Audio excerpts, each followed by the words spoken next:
Simpson with the Surry County Beekeepers. Today we're going to be talking about equipment and how to configure your hive, and also the do's and don'ts in beekeeping. First we'll start at the top and we'll work our way down to the bottom.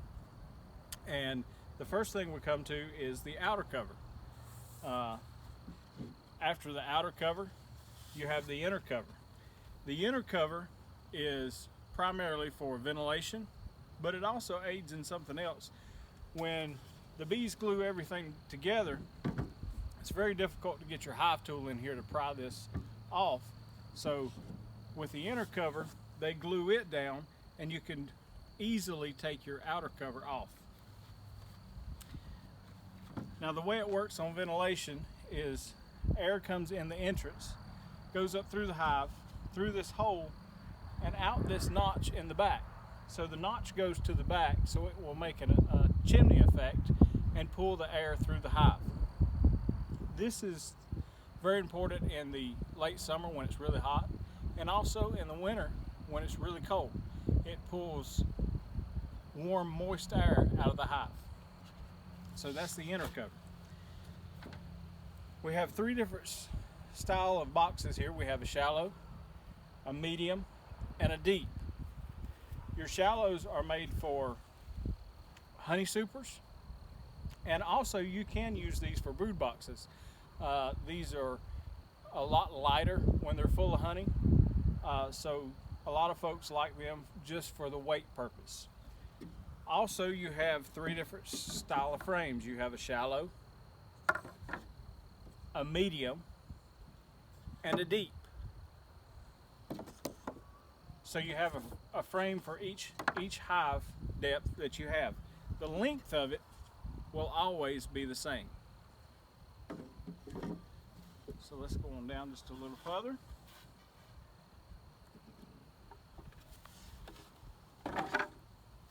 Okay, if you want to use a queen excluder, this is a queen excluder. You can get these in metal.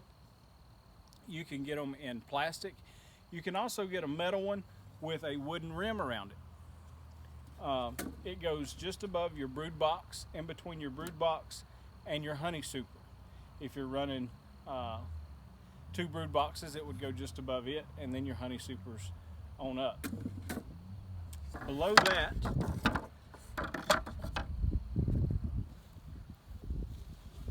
you have the bottom board.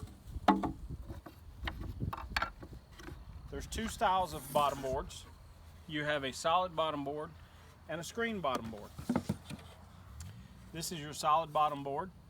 Your screen bottom board is part of the IPM, which is Integrative Pest Management. The idea behind the screen bottom board is that 20% of the mites fall off of honeybees just through the everyday grooming of the honeybee. So they will fall directly through the screen and onto the ground under your hive. You can also use what we call a Ipm board, and you can slide this under your screen bottom board, and after you spray just a little bit of PAM or cooking spray on it, it makes it a little sticky so the mites will stick to it. And there's a formula that you can count the mites on the squares, and you can plug that into the formula and you can come up with a percentage of mites within your hive. Also, you have an entrance reducer. The entrance reducer has two different size holes. It's got a 3/4 and a 4-inch. When we place the hives, the packages in the bee yard, we put the 3/4 size opening. This is done so the honeybees can easily protect that entrance when the hive is at a smaller number. So when you start seeing this crowd up and a very busy entrance here, you can turn it to the 4-inch side, and then once it gets busy, you can actually take your entrance reducer out. And then in the winter, you can place this back on so you can keep heat within your hive.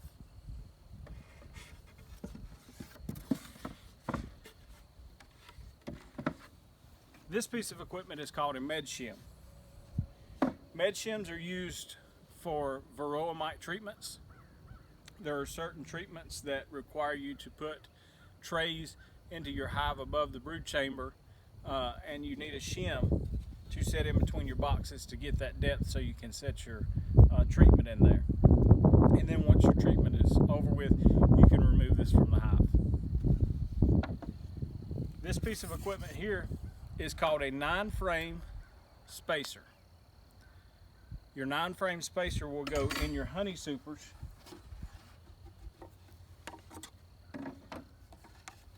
just on the lip,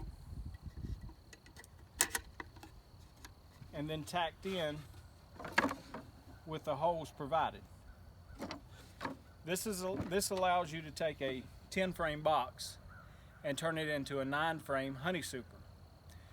The thought behind that is that the bees will draw that out a little bit thicker, will be able to hold just a little bit more honey, and the most important is when you go to extract the honey, it is easy to cut the cappings off and put it into your honey extractor. Now, the don'ts. You do not use a 9-frame spacer in a brood box. The honeybees only draw out that comb to a certain depth, so they can rear brood in that. They will not draw it out any further than that. Therefore, you do not need a 9-frame spacer in a brood box. That causes them to draw comb in between frames, and also excessive brood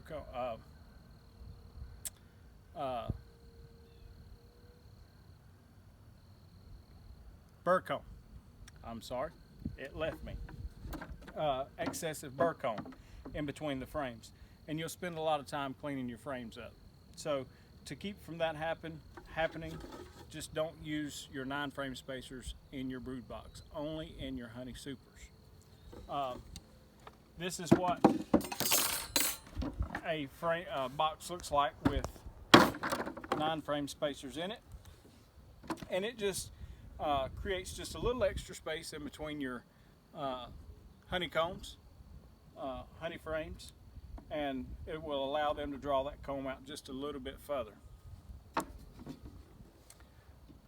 Another don't is when you have a shallow or a medium box, honey super box, don't put a shallow frame in it. Or if you've got a deep box, don't put a medium frame in it. This will cause extra comb to be drawn, especially if you have 2 of them together like this. They will come here and they will draw comb out in the opposite way, and it makes it very difficult to take the frames out and inspect your hive. And if it's in a honey super, it becomes very, very messy. So that is a don't as well. Don't put different frames in different boxes. For the shallows, put a shallow frame in it. For the mediums, put a medium frame. And for the deeps, put a deep frame in it. That's all we have for today. If you have any questions, leave us a comment. If you have any suggestions on videos, leave us a comment and we'll do a video on that. If you like the videos, please click subscribe and like the video. Click the bell icon and you'll get notifications every time that we share a new video. And as always, happy beekeeping.